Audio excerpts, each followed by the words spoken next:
So Noam, it's a huge honour to have you here. I think this is the first time in my life I've been slightly awestruck by an interviewee. Growing up in the barren political times of the 1990s, the so-called end of history, your work was a genuine life raft for a younger generation on the left who had hopes and aspirations for a world which was slightly free of injustice and violence than the current one. So it's a huge honor to have you.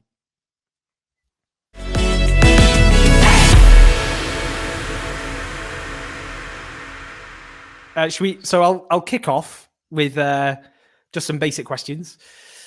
I mean, firstly, just to put it in a kind of more, it's something I know you've written about, you've long written about, and something I think is particularly interesting, and it helps understand, I think, the political tumult we've lived through, which is the crisis of living standards in the United States and also in Britain. Britain's gone through the longest squeeze in living standards since the Napoleonic War, the worst squeeze for workers of any OECD country, the industrialized countries. And the United States, as you've written about, median male income is pretty similar to where it was in the 1970s. How would you explain that phenomenon? Pretty simple. We'll go back to 1980, 81. We got some instructions from Margaret Thatcher, Ronald Reagan, Milton Friedman, speaking for strong, powerful forces in the society behind them. The instructions were very straight. Government is the problem, not the solution. Decisions have to be moved away from government, which is partially responsive to the general population, to the hands of unaccountable private tyrannies, the corporate sector, no accountability to the public. There is no society, just individuals trying to make it for themselves somehow and facing the ravages of the marketplace. That's apart from the rich and powerful who are guaranteed substantial government subsidies and support. For them, government is the solution. Then what's the responsibility and goal of the corporate sector that's now in the decision-making position? Milton Friedman, economic guru of the movement, wrote a very influential article right at the time in which he said the responsibility of a corporation is solely self-enrichment, has no responsibilities to the workforce, the community. True, the right of incorporating is a great gift from the community, but you don't have to pay anything back, just enrich yourself. So just to make sure that there's no defense against this, Reagan and Thatcher immediately opened their terms by moving to destroy the labor movement, the one source of defense against attack and bitter class war. So put all this together. Decisions are in the hands of the corporate sector. There's no society, no people to can't associate to defend yourselves, no labor movement. The new master, the old masters, but now given new authority, have only the duty of self-enrichment. Does it take a genius to figure out what's going to happen? Well, we now have 40 years of experience in what happened. Put some numbers on it. The prestigious Rand Corporation in the United States just did a study of the transfer of wealth from the working class and the middle class. In their statistics, that means the lower 90% in income in the population. The transfer of wealth from them to the very top, not the top 10%, actually the top fraction of 10%. Their estimate is $47 trillion over 40 years. Vast underestimate. Reagan opened the spigots in all sorts of other ways prior to the Reagan-Thatcher neoliberal regime. Tax havens, shell companies were illegal. The Treasury Department enforced the law. This was all opened up. Then come tens of trillions of dollars of more money to the private sector that's running the show. It goes on in many ways. For the general public, it means stagnation, decline, obviously decline in the functioning of democracy. That's an immediate consequence of concentration of power. For the top 0.1% of the population, it's been a bonanza. Their share of wealth in the United States has doubled from 10% to 20% of total wealth. For most of the population, it's a matter of trying to get by from paycheck to paycheck. The benefits have declined. The health system, which was never great, has declined in Britain, which once had the highest rated health system in the world. There's been a major effort by the political class to convert it into the worst system in the developed world, namely the privatized US system, with double the costs of other OECD countries and generally worse outcomes. Well, this has been going on for 40 years. That's not very surprising when you look at the principles. Led to disaffection, anger, resentment, contempt for political institutions, which is quite justified, very fertile terrain for demagogues of the Trump variety. You have your own examples who can put themselves forth as your savior, somebody who really cares about you, gonna save you from the attack on you by elites who have contempt for you, and meanwhile stabbing you in the back at every opportunity. That's the world we're living in. How much would you attribute blame responsibility to the policies of successive Democratic establishments, specifically the Clinton administration, the Obama administration, for the rise of Trump, and I suppose what we could broadly, loosely describe as Trumpism? Very high responsibility. In the United States, the Democrats essentially abandoned any pretense of concern for the working class by the 1970s. The last gasp was the Humphrey Hawkins Full Employment Act, 1978. Carter didn't veto it, but he watered it down so that it had no teeth, just voluntary commitment. Clinton greatly expanded the neoliberal assault. He had large responsibility for the particular form of neoliberal globalization that was instituted.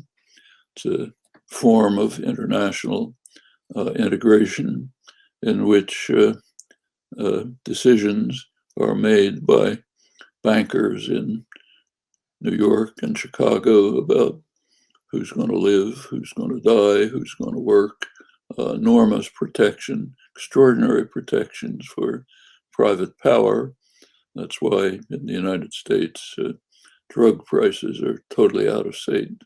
That comes from the virtual monopoly pricing rights granted to the pharmaceutical corporations and the so-called free trade agreements, which have nothing to do with free trade and very little to do with trade altogether, mostly investor rights agreements. For the workforce, results were, there actually were, at the time, say NAFTA was passed, 1994, that's Clinton.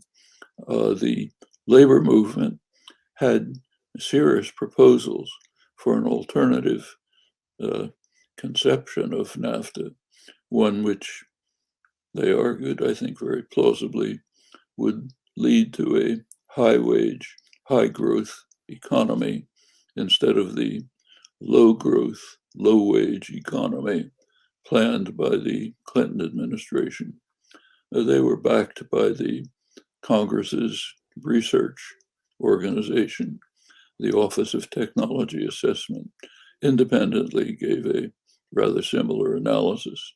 Both were completely ignored, totally. Congress saved itself the embarrassment of having information by later disbanding the Office of Technology Assessment. So you don't have to be annoyed by awareness of unpleasant facts. Well, the effect of this was very straight. Actions by employers to undermine unions greatly increased. If you want to stop an organizing drive in a factory, just put up signs saying shifting to Mexico. No intention of doing it, but that's enough to undercut the organizing.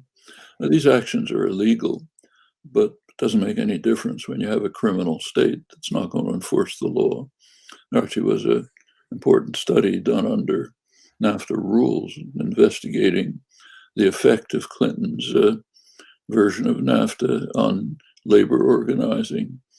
Forgotten the exact numbers, but I think it probably doubled the illegal strike breaking that was going on. Another very serious blow against the labor movement. Showed up in many other ways as well. So Clinton very substantially carried forward the destructive programs of the initiators of the neoliberal assault, and it continued later. Yes, that. Let's go to Obama. Came into office with enormous popular support, had a huge army of young activists dedicated to working for him. That was disbanded immediately. We don't need you anymore. We have this nice guy in the White House. He'll take care of everything. So go home. He did take care of everything. And within 2 years, when he had both the Senate and the House run by his party leaders, he managed to completely betray the workforce and the poor, much of the middle class. The most extreme example was TARP.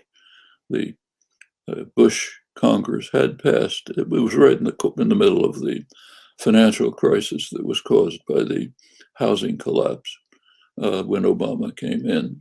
There was a congressionally legislated relief measure, a bailout measure, had two components. One part of it was to bail out the perpetrators of the crisis, the banks who'd been involved in predatory lending practices, subprime mortgages, complex financial manipulations to obscure who owned what. A lot of that advanced by the Clinton administration and their massive deregulation of the financial industry. So one part of the congressional legislation was, let's bail out the perpetrators, those who caused the crisis. There was another part, let's offer some support to the victims, people whose homes were foreclosed, lost their possessions, lost their jobs. Let's do something for them. Well, guess which part of the legislation was implemented? Not very difficult to guess. Bitter anger on the part of working people who were sold out, poor who were sold out, was sharply attacked by the Inspector General of the Treasury Department. Neil Barofsky wrote a book and articles denouncing this, but it happened. And within 2 years, by 2010, Obama had lost his popular base of working class and middle class support, not surprisingly. And so it continued. Nice rhetoric, but pleasant words. Elites like them, but nothing for the general population. So it helps lay the basis for the Trump disaster. And the worst parts of the Trump administration are barely discussed. Take a look at the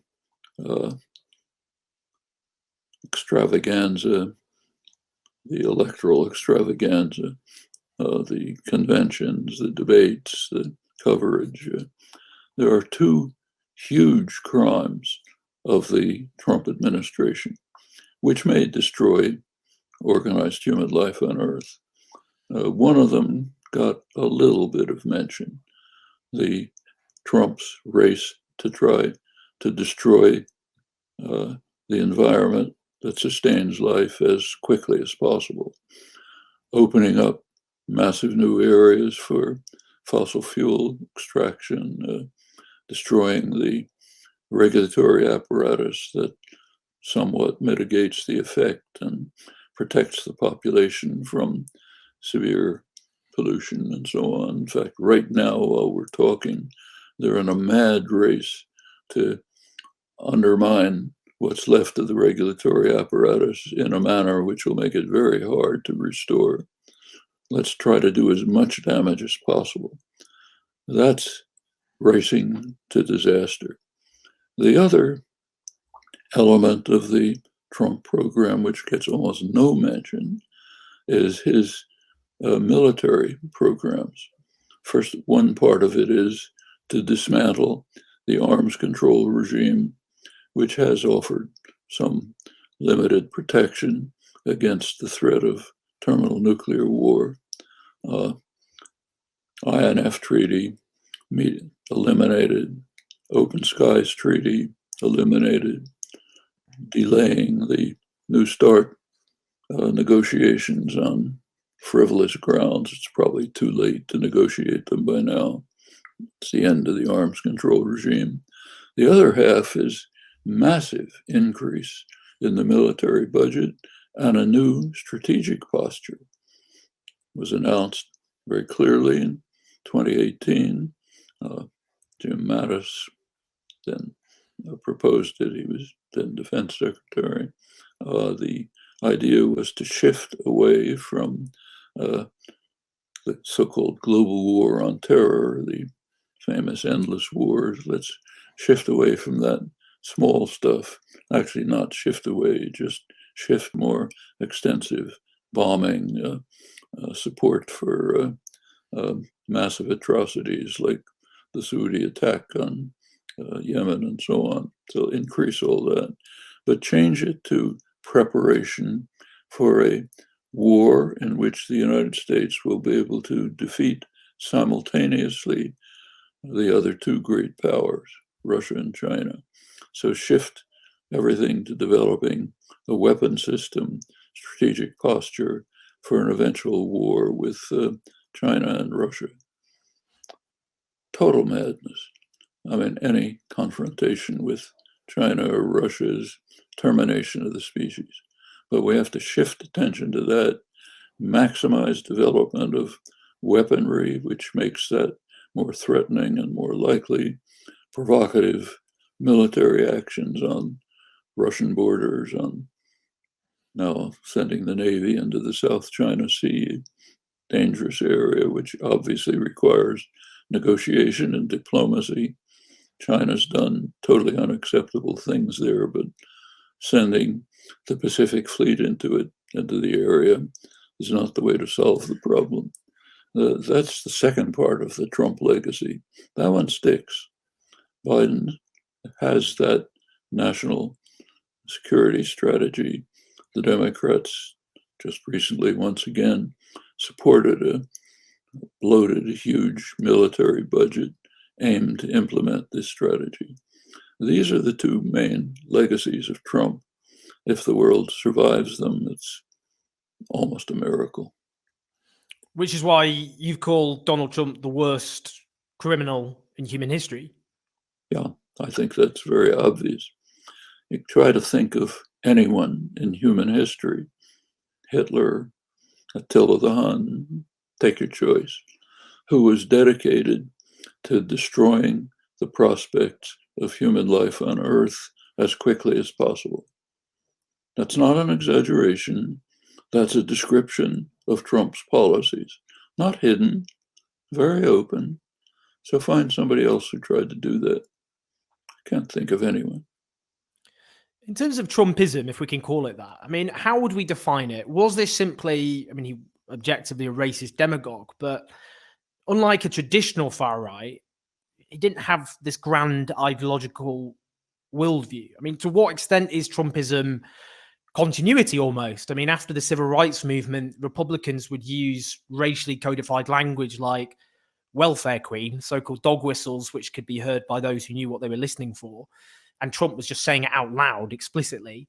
I mean, or was this Trumpism a fundamental rupture, a fundamental break away from the standard course of an American republic, however flawed and however dangerous previous presidents might have been? Well, in this domain, there was a major shift pretty much under Nixon. It's called Nixon's famous Southern strategy. After Democrats supported, the Democratic Party had been a very uneasy coalition. One part of it was Roosevelt-style progressive New Dealers. Another part was Southern Democrats, bitter racists, still fighting the Civil War, still advocating something not very different from slavery, open racism. That was the second part of the Democratic coalition. And you saw it in the New Deal. It was necessary for New Deal legislation to satisfy the Southern Democrats. They're a very powerful bloc because the senators keep getting reelected. So by seniority, they run the major committees and so on. So Social Security, for example, had to exclude the professions which were mostly Afro-American. Agricultural workers, domestic workers, excluded from Social Security. Take, say, federal housing. In order to pass any federal housing legislation for help and decent housing for poor and working people, it was necessary to insist on strict racist principles. It would be basically whites only. So in the 1950s, when there was a post-war building boom, a lot of federal money going into developing housing, suburban housing, blacks were excluded. This was very important. Wealth in the United States is mainly your house and possessions. Black workers at that time were, for the first time, able to get decent jobs in auto industry and so on, but they couldn't get housing. These laws lasted until the late 60s. Well, that coalition broke up as soon as the Democrats began supporting mild civil rights legislation. And then the Republicans understood that. The Nixon strategy was to peel away the Southern Democrats, let's make them Republicans, by just not openly saying let's institute slavery, but in various not so subtle ways saying we're with you on racism and white supremacy. Wasn't deeply hidden. When Reagan came in, it was almost open. You may recall that he opened his campaign in a county in Mississippi, in Neshoba County, Mississippi, Philadelphia, Mississippi, place that's totally unknown except for one thing. Civil rights workers were murdered there not a very subtle indication of what the campaign is going to be like. And it continued.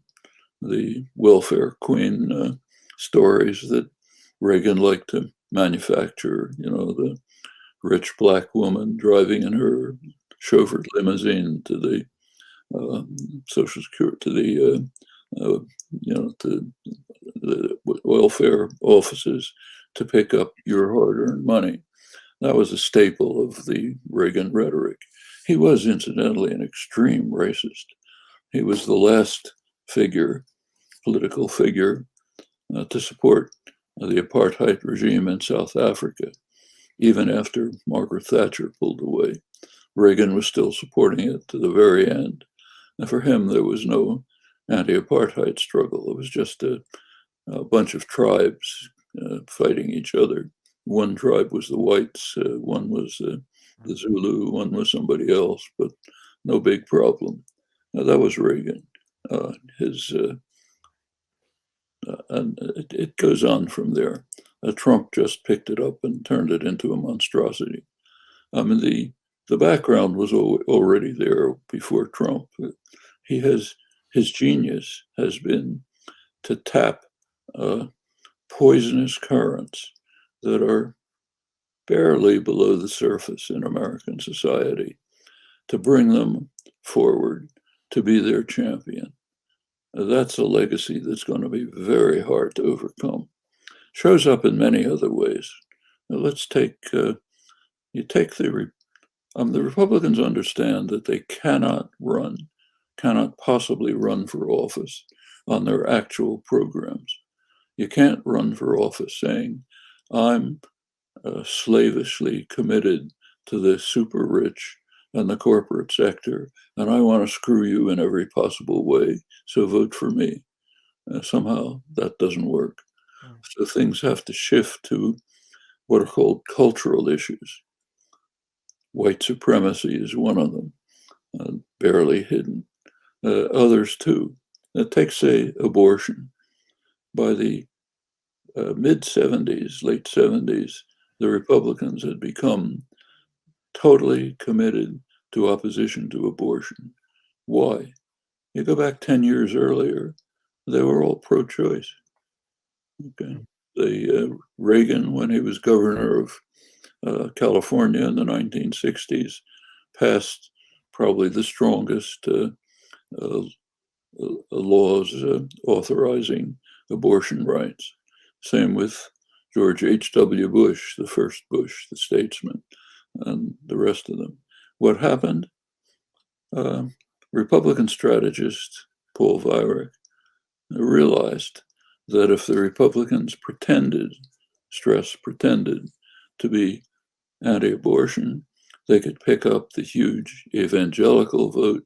It's 25% of the population, and the Northern Catholic vote. So they switched on a dime. Now they're militantly anti-abortion. Gun rights is the same. They don't care one way or another about gun rights, but it's a way of turning the Second Amendment into holy writ. That was done by a disgraceful Supreme Court legislation, couple of DC versus the Holder a couple of years ago. That's another electoral claim. Trump doesn't make a speech ever without emphasizing your Second Amendment rights, your right to run around with a bunch of assault rifles. Well, that's a way to try. All of these are ways to try to keep a popular base under control, while and pretending to be working for them, while at the same time you're stabbing them in the back. Take a look at the Trump, McConnell legislative programs. Not very much, but everything that's there is a major gift to the very rich and the corporate sector, stabbing poor and working people in the back. Their major legislative achievement is the tax scam 2017. It was done in the usual fashion when you pass a massive bill reducing the tax burden on the very rich in the corporate sector. And Bush did the same thing in 2001. First couple of years, you put in a little palliative, you slightly reduce taxation for the general public, but it's designed so that that disappears. And over a couple of years, it turns out that working people are actually paying a higher taxes than they did before.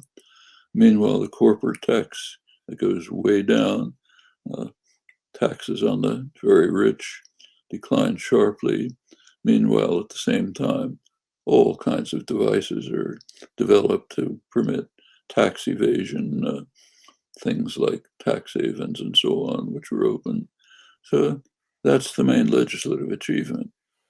Stick it to people in the neck while you claim you're defending and protecting them against the hated elites who look down on them and demean them, which is correct, looks at them as the deplorables. That's the Democrats who've become the party of the professional, the professional classes, the cultural centers, and of course Wall Street. It's the Democrats. So yes, they do look down on those rural yokels who are white supremacists and Christians and evangelicals. So Trump has a talking point, but the game is keep them controlled by the speeches about how I adore you and I protect you. At the same time, try to do everything possible to undermine them and diminish the limited rights they have. And of course, overwhelming everything is the race to the abyss. By far more important than anything else. At stake is whether organized human life can survive. Now, this generation will make that decision. Can't overlook that. And it's an astonishing fact that these two major programs, not just of Trump, but he sharply escalated them, are almost missing from debate and discussion. On the issue of foreign policy, now clearly Trump was no dove. He escalated the drone strikes, civilian death toll increased in Afghanistan. But do you think it's fair to say that some critics of Trump, including amongst the Democrats, their belief that he wasn't hawkish enough, and Trump, partly because he probably wasn't bright enough to keep certain truth to himself, said, I'm not saying the military's in love with me, the soldiers are, the top people in the Pentagon probably aren't, because they want to do nothing but fight wars so that all of those wonderful companies that make the bombs and make the planes and make everything else stay happy. So bearing that in mind, do you fear, given the history of the Democrats, they, of course, in terms of the Vietnam War, in terms of the drone strikes under Obama, do you worry under a Biden presidency there could be a more hawkish foreign policy and what that could mean for conflict with China, with Russia?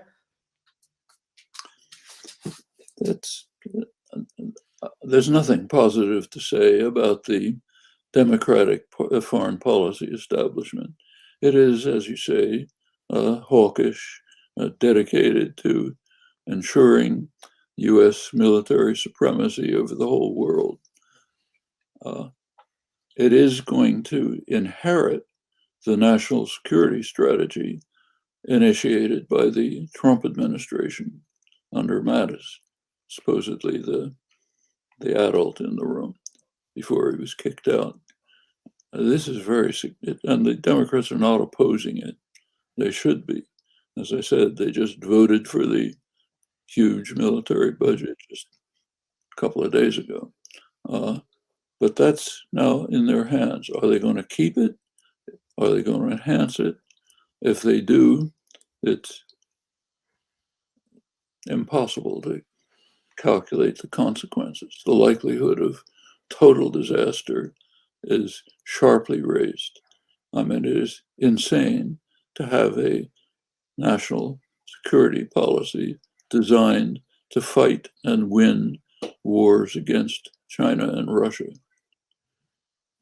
I mean, so totally senseless that you can't even find words to describe it. There's no way for such wars to be controlled, whatever they're working out in some think tank. It's insane. The Democrats have not opposed it. Whether they'll pursue it, I don't know. The Trump administration is pulling out the stops to try to provoke some kind of major conflict in the Middle East with Iran. A couple of days ago, sending a flight of B-52s from their US bases to the borders of Iran. Pointless act except provocation. Let's see if we can elicit from the Iranians some kind of response, which will be a pretext to the enjoyable possibility of a missile attack on nuclear facilities or whatever they may have in mind, to which the Iranians might respond. Mm-hmm. They have the missile capacity to attack the center of global oil production in northeast Saudi Arabia, basically at their borders. Could do that. They gave a signal a couple of years ago showing, yes, we can do that. Where this could go, no one knows. I think the Republican Democrats would probably pull back from that. We should bear in mind how utterly absurd this situation is with regard to Iran. It's another thing that isn't discussed, but right on the surface. I mean, the Europe did want to continue with the JCPOA, the joint agreement on nuclear activities in Iran. And Trump wants to tear it apart. We don't know whether Biden will go back to it. But in a certain way, it's kind of beside the point. Mm-hmm. I mean, the first question is, what is the threat of Iran? Actually, if you look at American intelligence, they tell you the threat of Iran is deterrence. It might develop a deterrent strategy, which would make it impossible for the countries that want to rampage freely in the region to do so. There are two of them, the United States and Israel. It's Iranian strategic position. What about nuclear weapons? What are they for? Well, according to American intelligence, they would, if they're developing them, it would be part of their deterrent strategy. Who's opposed to deterrence? Well, you know the answer. But even this is beside the point. Let's grant, for the sake of argument, that Iran is secretly pursuing a nuclear weapons policy, and that it's a great threat. So yeah, let's say that's true. What do you do about it? Well, there's one very simple solution. Institute a nuclear weapons-free zone. In fact, a WMD-free zone in the region with intensive inspections, which can work. They worked during the JCPOA, as even American intelligence concedes. The International Atomic Energy Commission concedes, no problem. So what's to block it? Certainly not the Arab states. They've been calling for it for 25 years. Obviously not Iran, which has been vigorously demanding that such a system be set up in the Middle East. Not the global South, G77, about 130 countries, most of the world's population, vigorously calling for it. Europe, kind of quiet, but certainly not opposed. So why doesn't it happen? Well, every time it comes up in an international setting, the United States vetoes it. Obama, in 2015, vetoed it at the NPT review sessions. Subsequent various meetings, conferences, the U.S. blocks it. Why? Not a secret. The U.S. does not want Israeli nuclear weapons and, in general, weapons of mass destruction to be inspected. In fact, the United States does not even recognize officially that Israel has nuclear weapons. There's a good reason for that too. American law, Symington Amendment, other provisions raise the question, serious question, whether U.S. economic and military aid to Israel is even legal under American law, because it's granted to a country that's developing nuclear weapons outside the framework of international agreements. It's barred by U.S. law. Neither Republicans nor Democrats want to open that door. The political class doesn't want to open it, doesn't discuss it. You have some discussion in the arms-controlled literature, but try to find something in the mainstream. Here's a perfectly simple way to end what's called the greatest threat to world peace, the alleged Iranian threat. Here's a way to end it, okay? Can't talk about it, can't discuss it. We have to race towards possible war. Meanwhile, imposing brutal sanctions on Iran, which are torturing and destroying the country, all under the pretense that we have to prevent them from developing nuclear weapons, when a simple way of doing it is right in hand and cannot be discussed. Okay?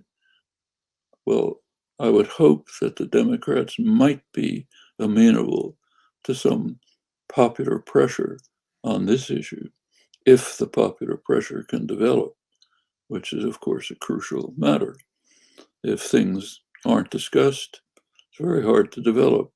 Not impossible, incidentally.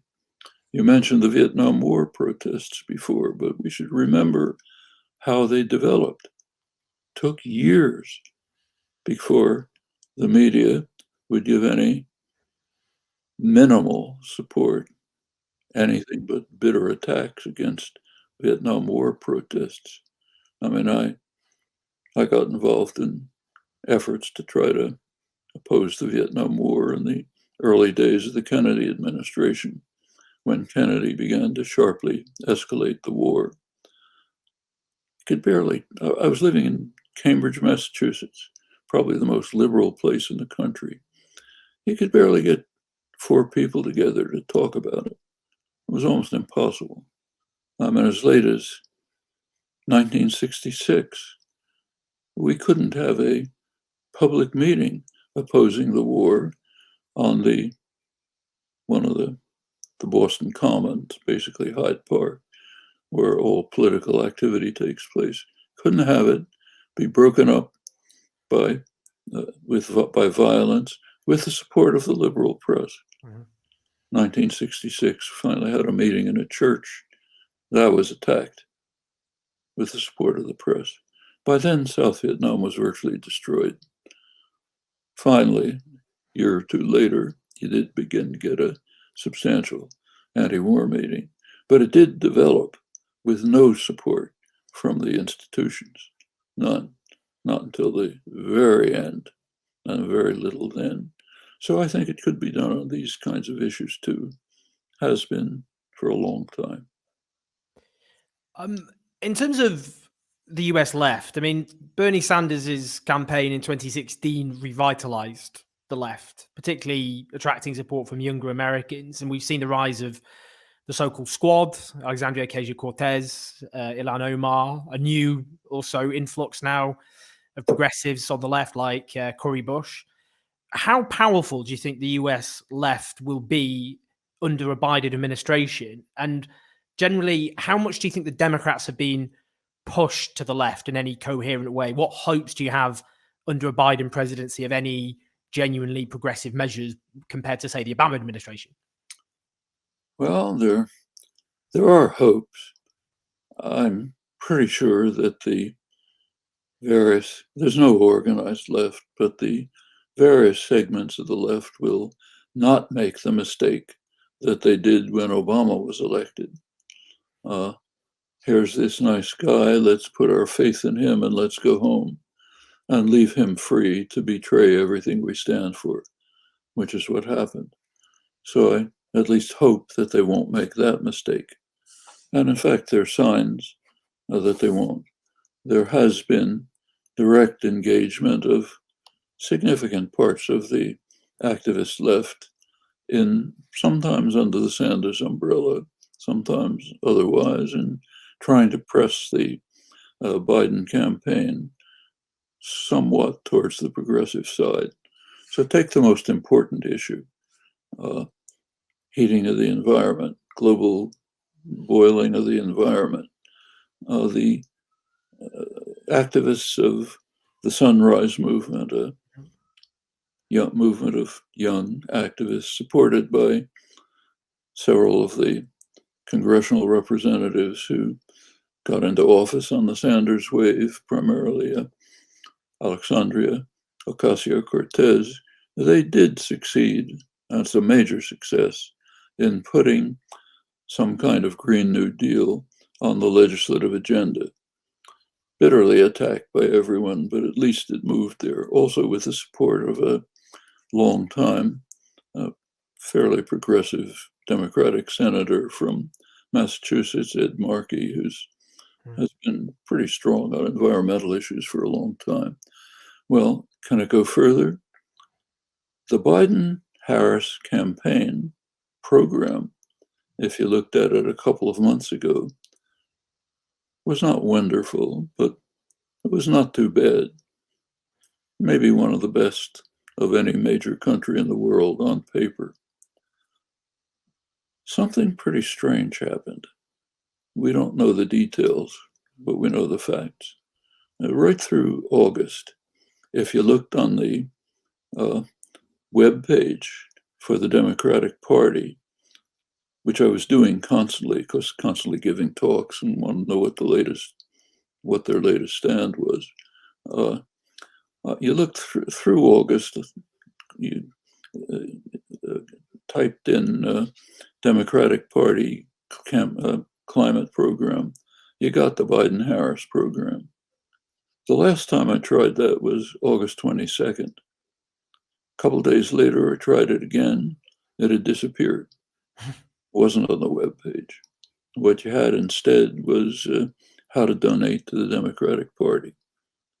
Well, I don't know the internal workings of the party management, but I think it's fair to guess that they probably just took it off and put in the DNC, Democratic National Committee, donor-oriented, Wall Street-oriented climate program. Again, it's not terrible. It's not, it's probably still the best that's ever come out of a U.S. Party program, but nowhere near enough. That's going to be a battle. We saw it very strikingly right at the time of the election. The election, incidentally, was a total disaster for the Democrats all the way down the line. It's kind of astonishing that with what's happened, the Democrats succeeded in losing everywhere except the presidency, and that was a vote against Trump. But everywhere else, they lost. The Senate, House, state legislatures, all the way down the line, which has a lot of significance for the future. One of the places where they lost and surprised many people was in South Texas, right near the border, oil producing area, mostly Mexican American, hadn't voted for a Republican for a century, since Warren Harding, swung towards Trump. Some counties, Trump actually won. There's a lot of second guessing about what happened there. One of the fairly plausible explanations is that the people living there, what they heard from the Democrats is, we want to destroy your lives, your communities, your jobs. We want to take all that away from you because some pointy-headed liberals in the Northeast claim there's a climate crisis. That's what they heard. Okay. And in fact, a lot of this was blamed on Biden. because he made a terrible gaffe in the last presidential debate. He was very sharply criticized for this terrible oversight. Right at the end of the debate, he made a mild statement saying, maybe we ought to think about trying to preserve the possibility of human society on Earth. Not his words exactly. The words had the same meaning. His words were, we have to begin to think about a transition to a non-fossil fuel economy. Means the same thing. He was very sharply attacked for that. How could he make such a stupid comment, And he backed off from it and tried to say I didn't really mean it and so on. Well, one of the claims is that gaffe helped him lose southern Texas. Okay, the oil producing areas, also the fracking areas in Pennsylvania and elsewhere. Well, what should the Democrats have done if they were a party committed to the welfare of the population and the world? They shouldn't have called that a gaffe. They should have gone to those places, go to South Texas, go to the communities, tell them, look, here's the facts of the matter. The facts of the matter are we are going to get off an oil-based economy or else we're finished. Okay? You, your children, your grandchildren are done for unless we move quickly towards eliminating fossil fuels. But this is beneficial to you. You can get better jobs, more jobs in renewable energy, creating better lives for yourselves, better communities, better work. It's all possible. Here's the way to do it, and spell it out. And it's correct, can be done. But if all you hear is they're trying to take away our jobs and destroy our communities, what do you think is going to happen? Well, that's the Democratic Party. Actually, if you look closely, there were basically Latino community areas, like not far from where I live in Arizona, where there had been a lot of Latino organizing, local organizing. No support from the Democratic Party. They don't care about it. But a lot of activist local organizing, and that swung Arizona to the Democratic side. It's not a progressive state. So where you take efforts at it, make efforts, yes, can be achieved. Not if you just say they're a bunch of we don't care about them. They're in our pocket. We don't worry about them. We don't have anything to say to them. We have to make sure that the donors like us. That's the Democratic National Committee, the Clintonite Democrats, basically. The analog to New Labour in Britain. On Trumpism, I mean, what prospects do you think there are of a more viable, if you like, or more effective candidate who takes up the mantle of authoritarian right-wing populism, far more effective than Trump, who could actually become a genuine autocrat who poses an actual material danger to democracy? And to what extent do you think that is the trajectory of, I mean, if we look at Bolsonaro in Brazil, Modi in India, Orbán in Hungary, Hungary's not a democracy anymore. I mean, I'd be interested as well, your thoughts. Britain, obviously, when this comes out, we won't know if we've got the hardest possible Brexit or no deal whatsoever, the Boris Johnson phenomenon. So how much do you think in America that will outlive and find maybe a better, more effective, more dangerous candidate? And to what extent do you think you worry this is the direction that Western democracy generally is headed? Oh, it's very serious. It's very hard to find much of a rational strategy in the chaos of the Trump administration, but there does emerge a fairly rational geostrategic framework.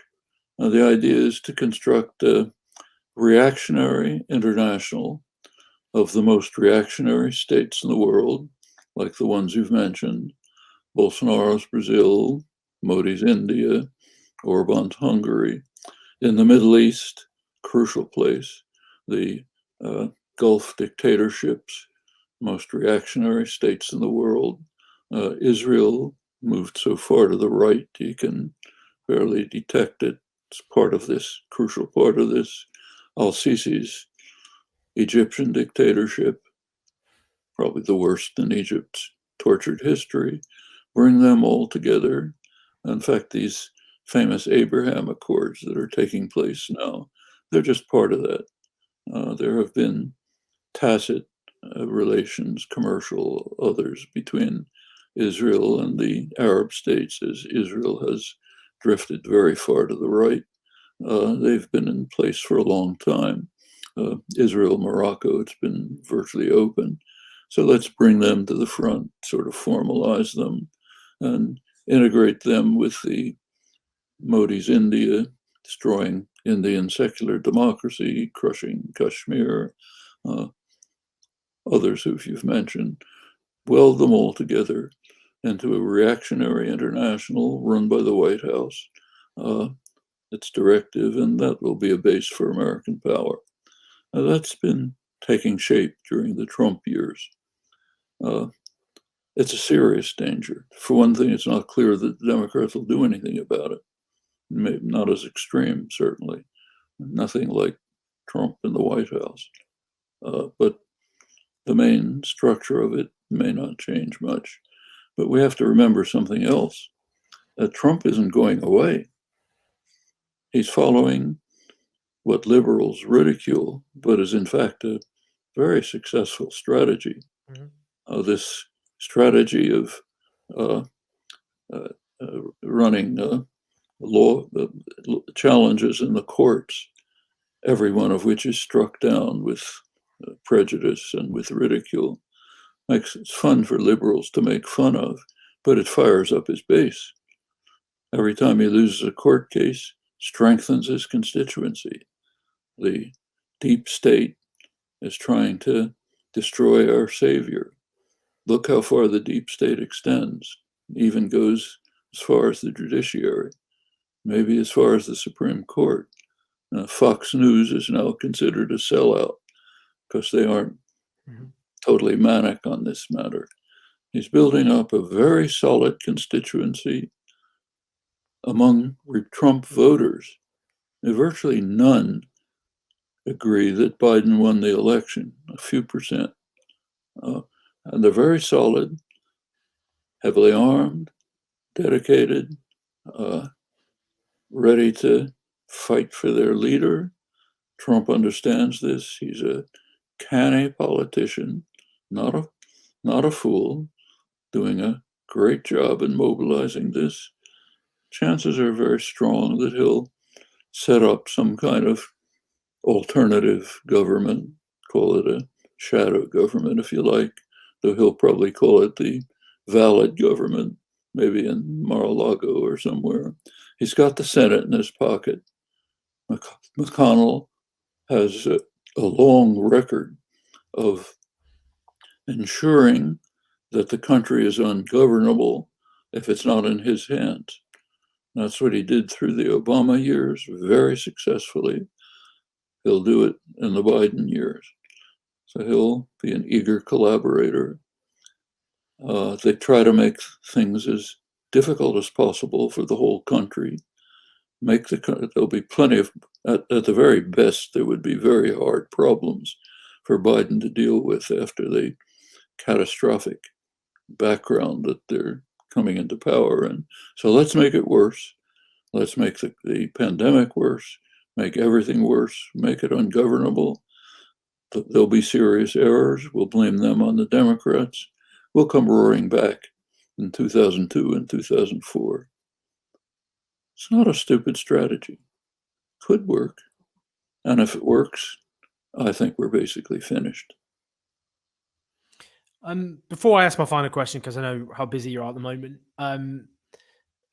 Israel and the Palestinian people, to what extent do you think the struggle for a two-state solution, for example, a viable, independent Palestinian state, is now impossible? That instead there should be a struggle for a single state with equal rights for Jews and the Palestinian people? Or do you think, I mean, what prospects for Palestinian liberation and an independent Palestinian state, if not under the Democrats?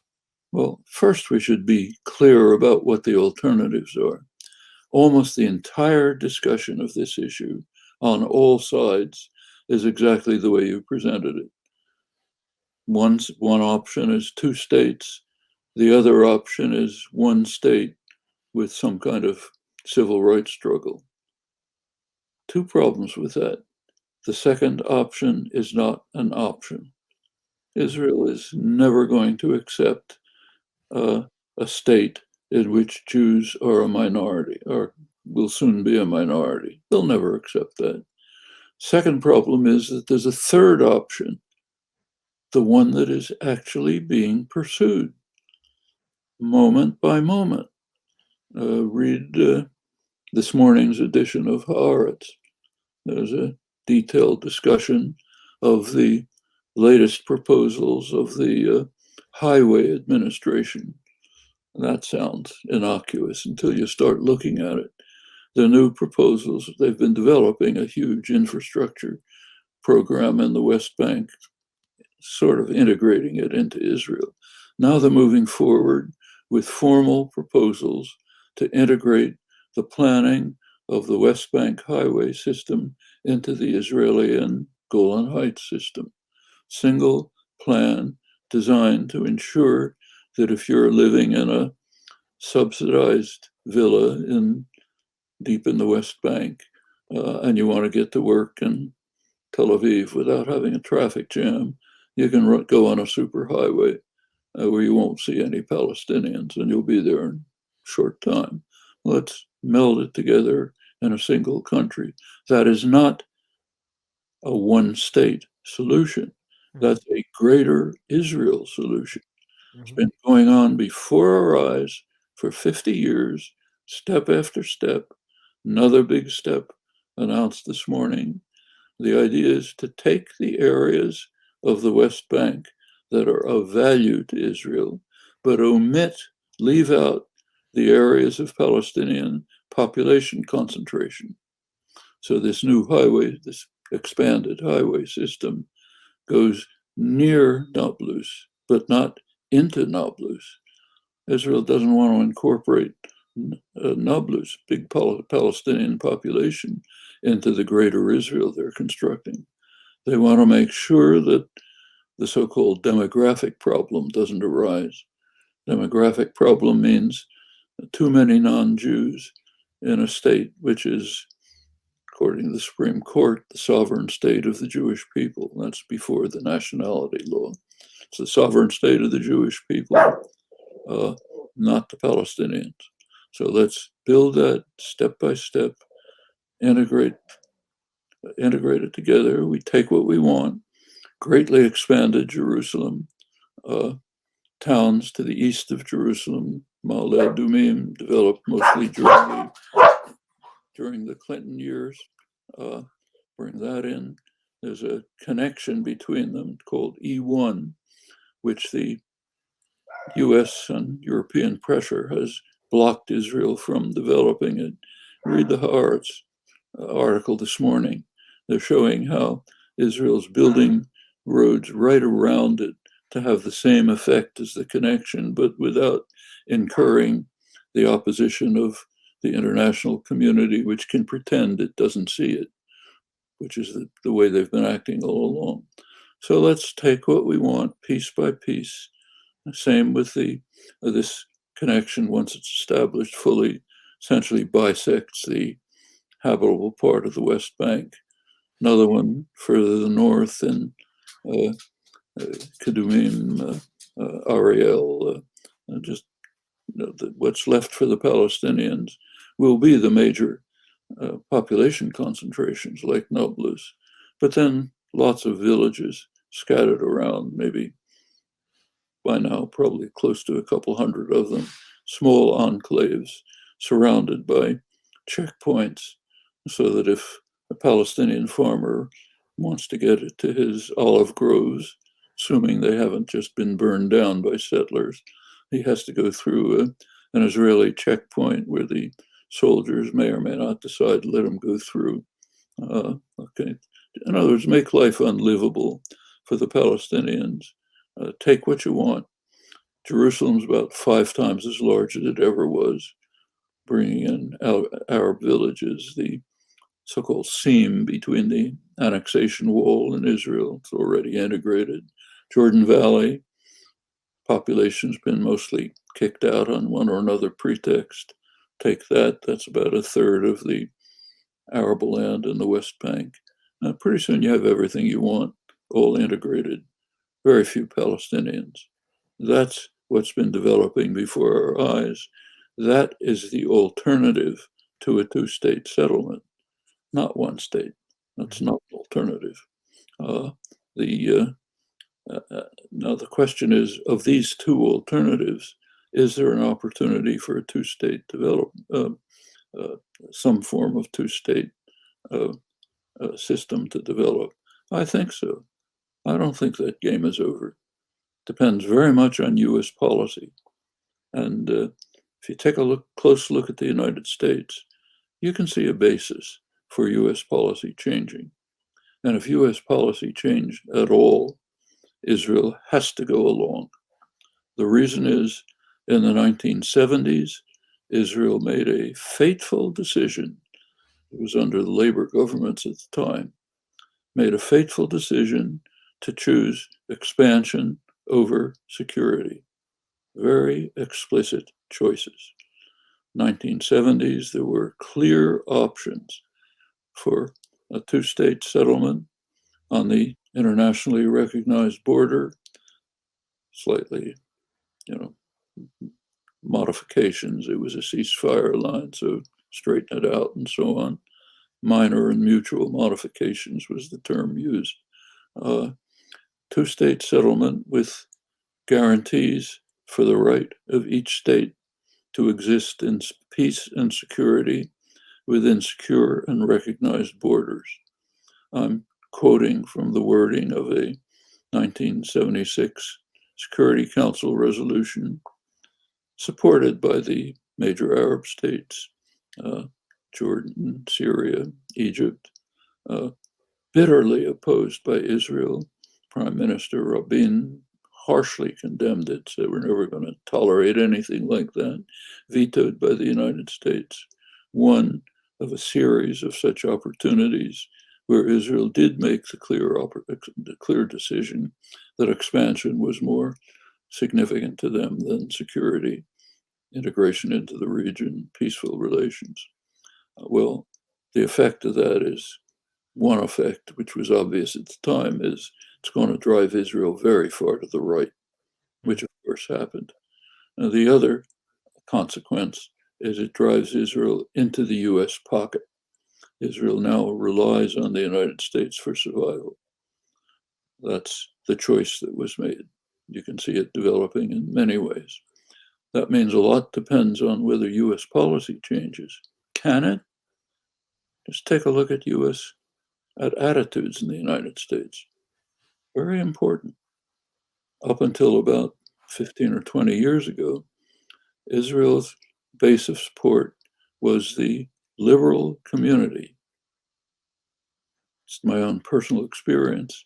If I wanted to give talks on Israel, Palestine at a university, I had to have police protection because of the violent reaction. It's all changed. And now liberal opinion has sharply shifted.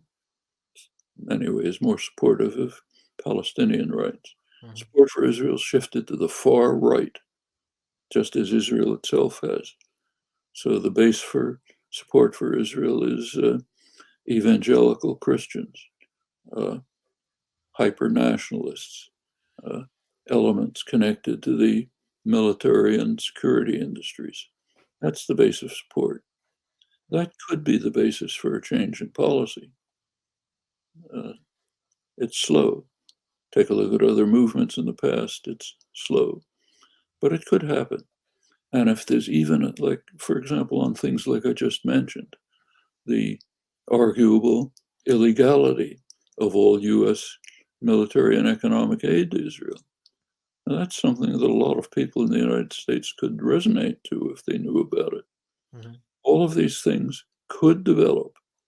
If there's even a hint that they're developing, Israeli policy will change. They're far too dependent on the United States. In fact, if you look over the past record, every U.S. president since Ronald Reagan, even earlier, since Reagan, every U.S. president has made demands on Israel, which they strongly opposed, but immediately had to accept. The first exception to this is Barack Obama. No demands. He asked for nothing, just give them what they want. Mm-hmm. He's considered hostile to Israel, but that's because Israel shifted so far to the right that unless you're voting for Netanyahu, you're a leftist, But Obama was the first American president to make no demands on Israel. But if there are demands, they have to obey, just as they did in every other case. It's now more extreme. Well, could this lead to a change? I think it could. What about the settlers? They have two choices. One choice is to leave their subsidized homes, subsidized villas in the West Bank, get into the lorries that will be provided to them and go to a subsidized home within Israel. The other option is stay there and become citizens of a Palestinian state. These are not impossible. Mm-hmm. Greater things have happened. I think something on that line is still within the range of possibility. And the only likely alternative to it is just further imposition of the Greater Israel Project, which has been developing for 50 years. And as I said, it's an important announcement this morning of how it's going forward. The other thing I wanted to ask you, the late political theorist Mark Fisher wrote a book. I knew Mark Fisher. He wrote a book called Capitalist Realism, in which he summed up, this was several years ago now, but summed up the spirit of the age. And he summed it up by quoting, this is often attributed to Slavoj Žižek or Frederick Jameson, that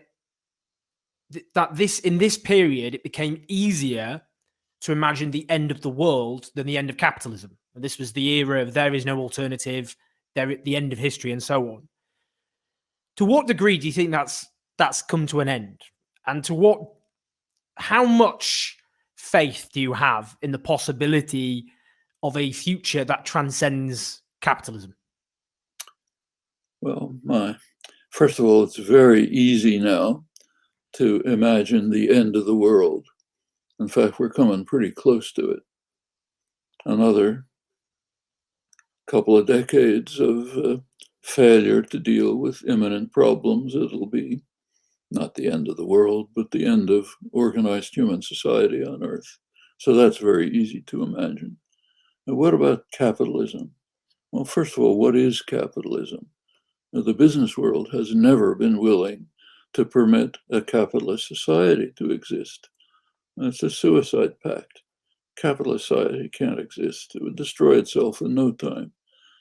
So the whole history of what we call capitalism is one or another variety of state capitalism, with the state managing, playing a substantial role in managing, controlling, designing the system, creating a particular form of market, intervening when necessary to maintain the system, usually to maintain the power of the more powerful. Our whole high-tech economy, for example, is based on massive government research and development, 50s and the 60s. MIT, where I was one great center of it, government money pouring in, the basis for the high-tech economy being created. To put it in a slogan, oversimplified, but not totally false, what's created is a system of public subsidy, private profit, called capitalism. Well, you can call it that if you want. So what about the end of capitalism? I think there certainly are possibilities of moving towards systems that are more under popular control, that are less controlled by unaccountable private concentrations of power. Maybe they can be totally dissolved into a truly democratic society in which workplaces and communities are under popular control and some form of free association among them. It's not going to happen in a day, but I think there can be moves made towards those developments. And in fact, some kinds of moves towards that have to be made if we're going to survive at all, because an unregulated capitalism is just a recipe for disaster. Noam, thank you so much for your insights, your wisdom, your clarity.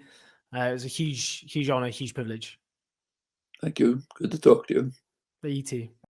We're never going to succeed in radicalizing politics and doing what must be done on behalf of the many if we do not challenge the dominance of the establishment media with our own media. So support Owen Jones's team on Patreon.